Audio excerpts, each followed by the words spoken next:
This is the Content and AI podcast, episode number 16. AI is quickly changing the way content designers work. New content duties are emerging that require fresh skills, but at the same time, traditional skills like content strategy are becoming more important.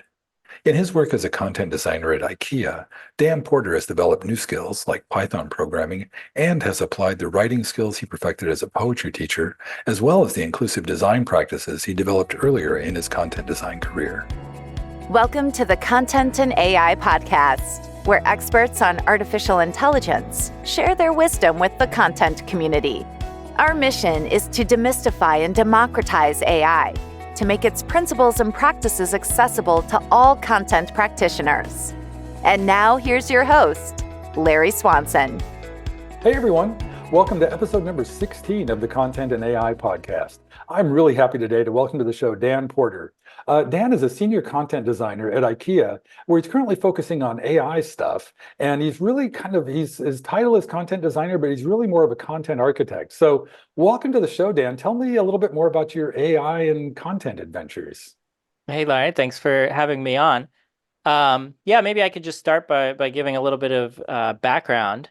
I think at heart, despite what I'm doing now, I think of myself as a writer. That's been my life's focus since I was young, writing poetry, writing fiction. I did my bachelor's in English literature. Later, did a master's of fine arts, actually, in poetry. Some of it was more on a conceptual side, thinking of language as data. So there were some unusual experiments in the tech world, even then for me, using Google data to create poems. So imagining Google queries as kind of a representation of the collective zeitgeist, and how can we leverage that data to create meaning in poetry, or using NLP to find meaningful relationships in texts where you didn't know they were there. But all of that then led me into copywriting, so like brand copywriting, product copywriting, ads, copywriting, as creative direction. And then eventually back to the Google data. So SEO copywriting and SEO strategy. And I focused for a while on, optimization, research, data analysis for SEO, some technical SEO. My recent journey has been more in the design world, content design, content strategy, user experience design. I'd always been interested in AI, and the question was always, how do you do that as a job? Particularly, from the position I was coming from, as a former student and teacher of poetry and writing. Of course, when ChatGPT came out, like for many people, the connection, became clear to me. And I started incorporating it immediately into all my work. Realized that I also needed to, brush up on my coding skills, and particularly get more invested in Python. I took some courses specifically on generative AI and machine learning for that purpose, just to make sure I was prepared. But now I think I'm sort of leaning more into the world of knowledge, thinking about the data that we need for AI, the data structures that create meaning for these systems to ingest or to retrieve or to do with what they need. And in the case of generative AI, this is content. This is a task that requires a content designer, content strategist. It's going to be, primarily images, text, audio. So that's what I've been up to lately, and I'm excited to talk to you about it. I gotta say, it's hard to imagine anyone better prepared for this stuff, because to go from like kind of playing with Google and poetry stuff, like the notion of vectorized word embeddings was just like, oh, cool, that's another way to do that. I can almost picture this evolution going pretty smoothly for you. But a lot of people aren't as, like, a lot of content people are not as technically curious as you are, or haven't had the same technical opportunities. How can you, and you have a lot of colleagues who are more like conventional content design kind of folks. Have you thought about like how people who are less natively technically inclined can kind of jump more into AI stuff? Yeah, I think it's about leaning on their expertise, especially abstracting that expertise. So for a content designer who maybe imagines themselves more as a UX writer or comes from a copywriting background, it's an understanding of information, of messaging, of what content works best for people in what scenarios. And that kind of knowledge, so that's less of the craft side and more of sort of the wisdom of content is incredibly valuable to data scientists and to engineers working on AI. This is where this is some of the expertise that's needed is subject matter expertise, as including on content. So generative AI consumes data and puts out data. That data is content. You need a content person to figure out what it will be, what the use case is, and what content you want these models to produce on the other end, either for a system or for an end user. So you're giving up a bit of control on the craft side, but on the strategic side, you're actually, if you're willing to have those conversations with the technical people, you're asserting control in a way.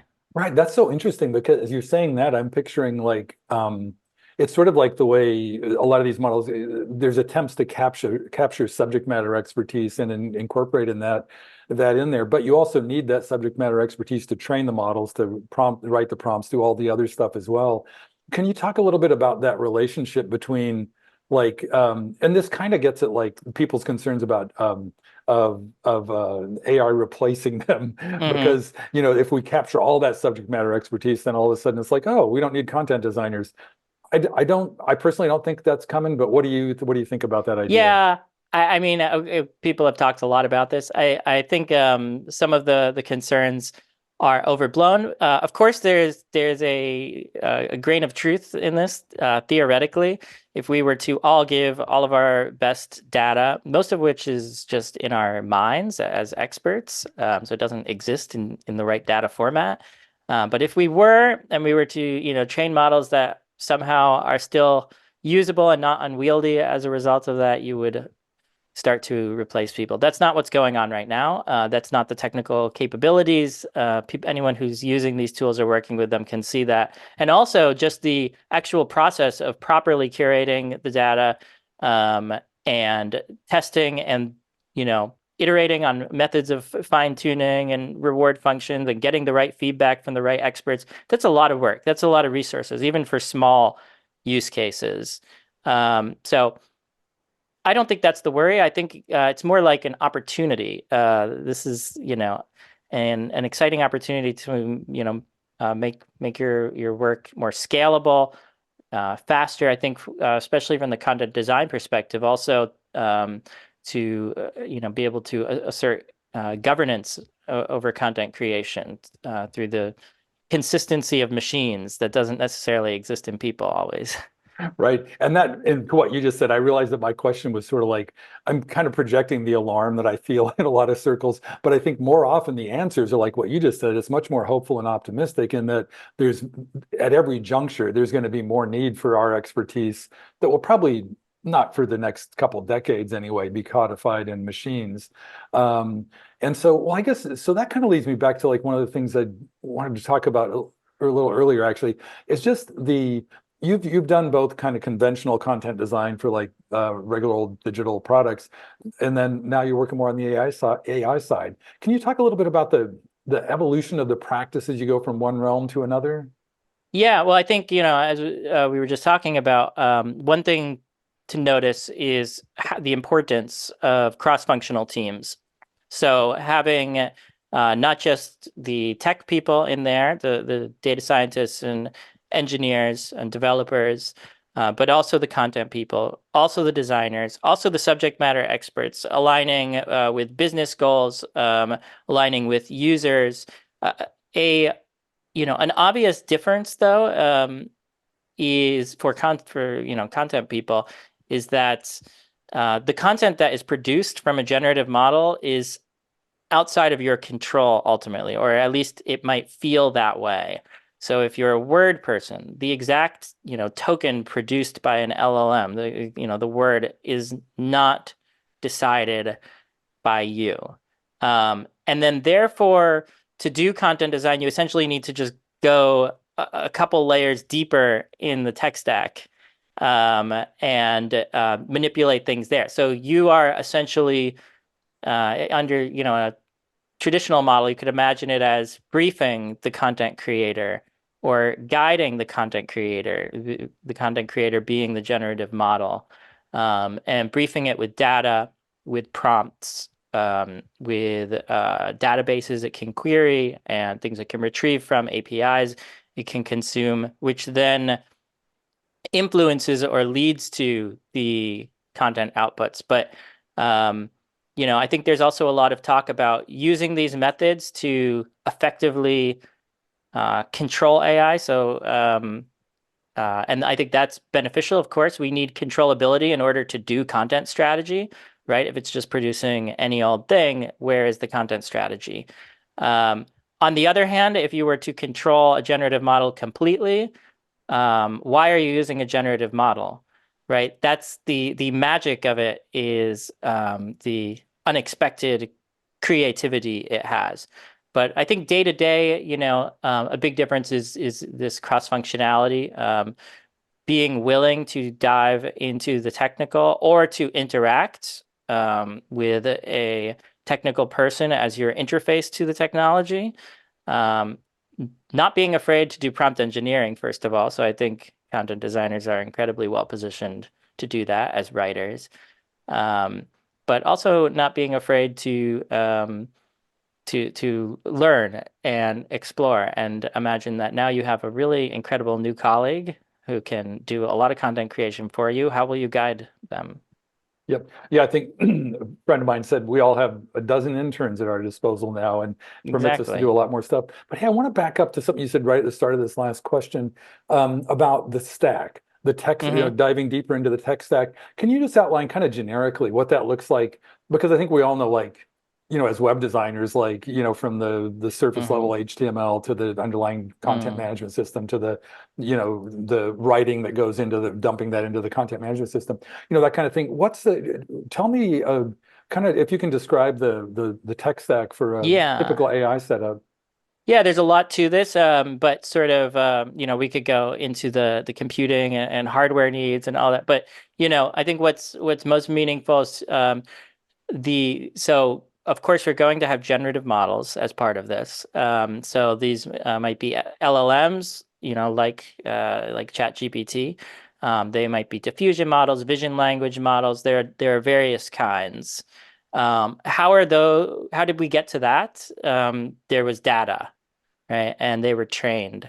I think for a lot of companies, you're not going to be the ones doing the training. You're going to get a trained model, and then you're going to add a little more data on top of it through, fine-tuning processes, maybe use RLHF, so it's like human feedback fine-tuning processes to improve the models to do what you want. And then there's distinctions between use cases at this point. So for some use cases, you have your model and you're going to go do something with it. In other cases, maybe you want a few models working together. So they are maybe each fine-tuned to serve a different purpose, and they're in communication with each other, and then also perhaps with databases, including graph databases, or maybe they're querying a knowledge graph, or there might be other tools out there that they can use. So APIs that they can consume as they talk to each other. And then, once we get closer to the experience layer, I think a lot of people, when they think about generative AI, they're thinking about it as the interface. That's sort of what's been presented to us with ChatGPT or Bing Chat or Bard, where like you are talking to the LLM and it's talking right back to you. That's definitely a major use case. But there are also cases where the model or system of models will only exist on the back end.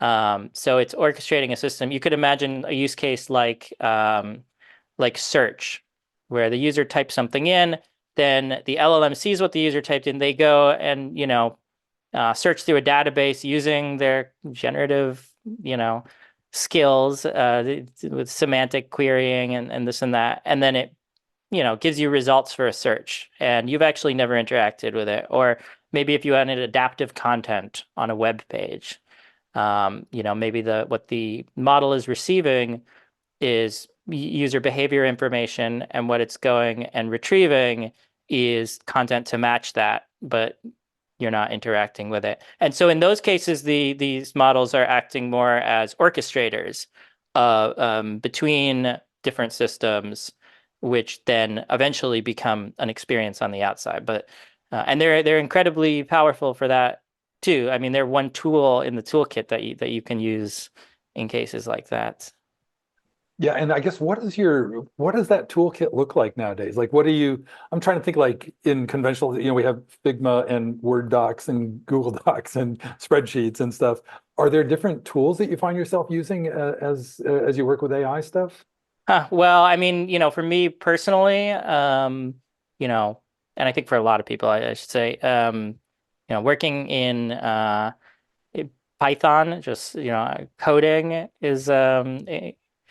is incredibly important. A lot of this is a practice of data science, but I think also, if you're not familiar with coding languages, just I think playing around on the front end with AIs is incredibly useful. And also, when we're talking about curation of data sets, this is something anyone who knows about content or knows where it might be in their organization or out there on the web, your tool is your web browser probably, and being able to determine, okay, for this use case, we want the model to know these things in these proportions, and we will reduce bias in the data set by using this percentage of this and that, and here's where you can find it. Here's the database. Here's the website.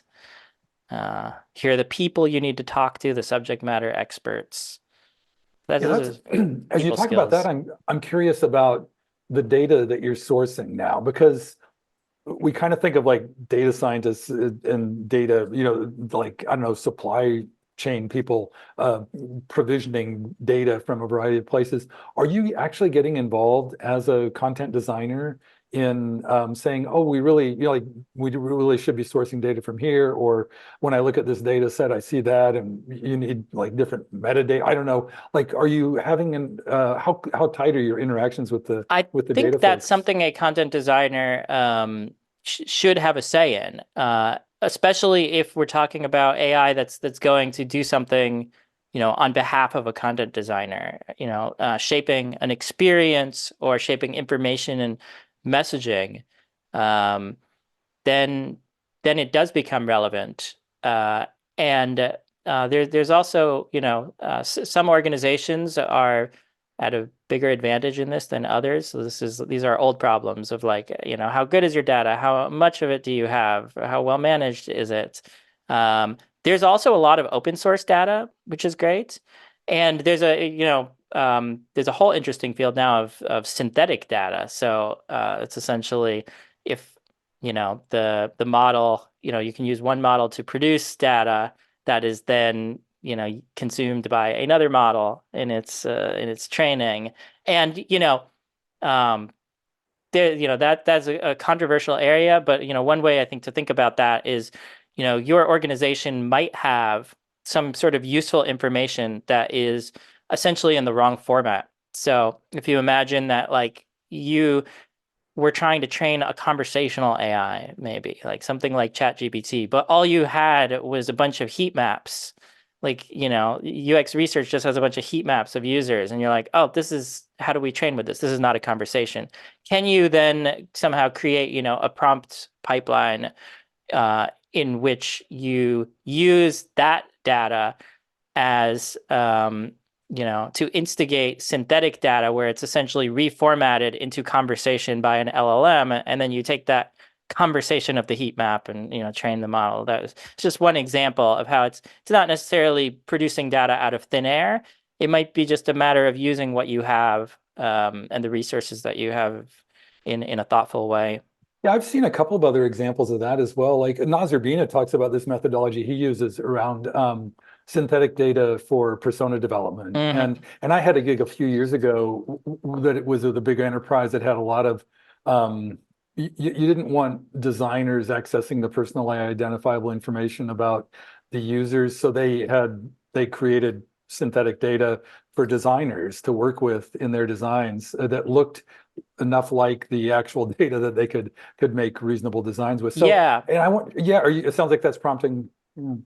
Yeah, I mean, I think yeah, this design cases of being able to see scenarios that you weren't expecting is valuable. I mean, anything that is coming out of the LLM is synthetic data. So like if you're a copywriter and you're trying to write a headline and can't think of anything and you produce 10 options with ChatGPT, there is synthetic data that is useful to your use case. I do think we have to be a little careful when we're talking about personas or like synthetic interviews with users, because the model itself is going to contain some amount of bias, and also, people, I believe, are sort of irreducibly unique, and we know that data coming out of an LLM is not very unique. So there's tread lightly, I would say. No, and you're reminding me one of the early interviews on my other podcast. I talked with a person who'd worked on early data-driven persona development at Amazon. It was a complete failure. That's a good reminder of No, I that. think it's super interesting though. Yeah, but it's an interesting topic. But hey, as we talk about like this sourcing and stuff, and you just mentioned the issue of the the notable lack of diversity in a lot of these data sets. Do you have is there anything within your purview and power as a designer? I mean, you can certainly point that out and say, hey, we really need better data that's more Hmm. representative of the population we're serving. Do you have any other insights about that or? Yeah, I mean, I think that's incredibly important. So to put on an inclusive design hat in this work, uh, but the generative AI will always contain bias. So data is always has a bias. The goal is to reduce harmful bias, and that's what that means exactly. There's sort of things that are universally harmful bias, and then there are ones that might depend on your use case or your brand and its values and its context. So having a sophisticated understanding of that is certainly a first step. But I think, you know, uh, from there, knowing which data, so it's not just that we need inclusive data, but what would that mean? Where do we get that? If we don't have it, then what do we do? If we're producing synthetic data, how do we ensure that that's not biased? Because you fall into this AI is producing things for AIs, producing things for AIs, and it becomes harder to track. So like explainability is another very important ethical consideration here that is both towards the bias, but also just unblack boxing the thing as much as you can so that you don't end up in unfortunate situations down the road. And there's I think a lot of interesting research going on in that too. Um, Yeah, and as you say that, I'm reminded, I went to the European Chatbot and Conversational AI Summit last spring, and the big thing came up in literally every presentation there was the need for transparency and explainability to instill mhm, trust around these yeah, things. But then subsequently, like every conversation I've had with data scientists or engineers or anybody over the last year, even they find the edges of that black box that they can't penetrate. So sure. there's always stuff underneath there. It's There are not. still things that are black box, but I think as the content person or as somebody who cares about knowledge and data in AI, it's not necessarily about penetrating all the way into the black box yourself, but it's about knowing the right questions maybe to ask these data scientists, giving them angles to explore. So for example, if you're not sure why your model is producing a certain type of answer given a certain type of input from the user, maybe you go to the data scientist and say, okay, like given this query from the user, can you go do some investigating in the model and tell me like what tokens in the query, is the model paying attention to? Like they work based on attention, to particular tokens and token relationships. That's from that paper, Attention is All You That need. famous, yeah. Yeah. But if you could answer that, then you start to understand, okay, I see, if we personify, I see what the model is thinking about in this case. And then it makes a lot of sense from there that it would lead to this answer. What if we, did this with the prompting, add extra tokens into its context that adjusts that? How does it adjust the attention with this particular query? Things like that, or like understanding how different layers of the transformer architecture are working at a given time. If you understand the system, how it works well enough, you can ask these questions at least. And if you have good enough data scientists, they can, hopefully, produce answers to them that are meaningful to you. Mhm. And I just want to not to, because I think some people will never want to get as deep in the engineering as you are. But it seems like to me, like from everything you just said, that just as a good content designer, you're going to point out these things, and your new collaborators, the engineers and the data scientists you're working with, will be able to do the engineering and data acquisition Yeah. stuff that needs to be done to fix that. And I think they will be looking to you to ask the right question. They will have to translate it perhaps into the technical terms, and you might have to translate just the same way your content insights and questions into their language. But I think it needs to be a balance and a collaboration, and I think there's a lot of opportunity to offer this expertise where it's missing, and I think technical people understand that that's what they're missing there, is this lens. This is reminding me of something I meant to ask you about earlier when you were talking about like governance and tone of voice and that kind of stuff. That there are so many other people. I mean, there's always been more people than just content folks, doing content stuff. And so there's it seems like there's an opportunity here for democratization of content practices of all kinds. Are there unique opportunities that come up with AI tech?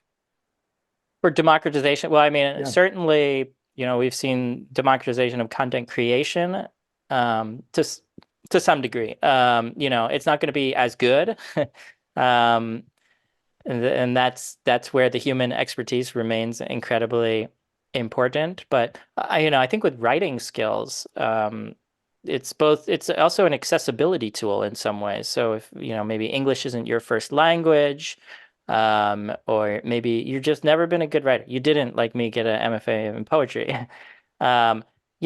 Using a tool like ChatGPT can open up, a world to you through communication, or through translation, both translation between languages and translation of sophisticated concepts into simpler ones, and vice versa. Yeah, I do think it's an incredible democratization that we should embrace with caution. Yeah. And you just remind me, Dan, we're coming up on time, so we need to wrap up soon. But you just reminded me, like, there's always a whole other thing I want to talk about. And you just opened the translation and localization rabbit hole, and we'll have to go down that at some point. But hey, before we wrap up, is there anything that you want to share before we sign off today? Yeah, well, if there's one thing I would emphasize, at least, so we touched on a little bit, but this issue of bias and inclusivity, I think, is incredibly important, and I think it's a question of inclusivity in content. So it requires ethicists, but also content people to keep their eye on the ball, to not cede the data work to people who aren't imagining the data as content, which it is, and to there are bigger things at stake in that conversation, beyond just the democratization of writing or the selling of products, but actually treating fellow human beings fairly and right. Yeah, that's my hope. There's all this hope for machines to do all this stuff for us, but I think we need to keep in mind that it's always about people creating it, people consuming it. It's all for our benefit. Yeah, definitely. Yeah. Well, and one very last thing, Dan. If people want to stay in touch, what's the best place to connect online? Yeah, you can find me on LinkedIn, follow me there, post from time to time about all of these topics. So yeah, I'd love to make some more friends. Excellent. Well, thank you so much, Dan. I really enjoyed the conversation. Thanks for having me on. For show notes and to sign up for our newsletter, visit our website, at contentandai.com. And please rate and review us on your favorite podcast platform. Thanks for listening.